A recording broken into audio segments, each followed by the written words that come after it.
তুমি কেন ফজরের নামাজ একটা বছর কোনো দিন ফজরের নামাজ পড়তে পারলা না? যুবক, তোমাদের মধ্যে যারা ফজরের নামাজ পড়ো না, তোমার মতো অসভ্য, তোমার মতো নির্লজ্জ, বেহায়া, তুমি খোদার জমিনে হাঁটো কেমনে? তুমি মাটির তলে হাঁটতে পারো না?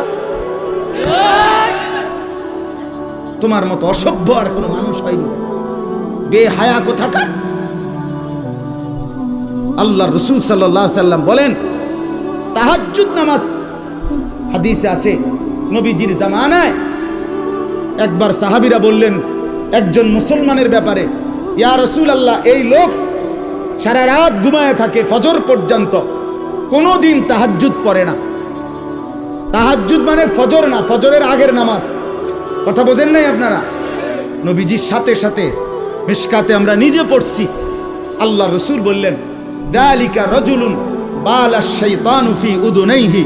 নবী বলেন, তাহাজ্জুদ পড়ে না কখনোই, তাহলে তো এটা এমন একটা লোক যার দুই কানে শয়তান পেশাব করে দিছে।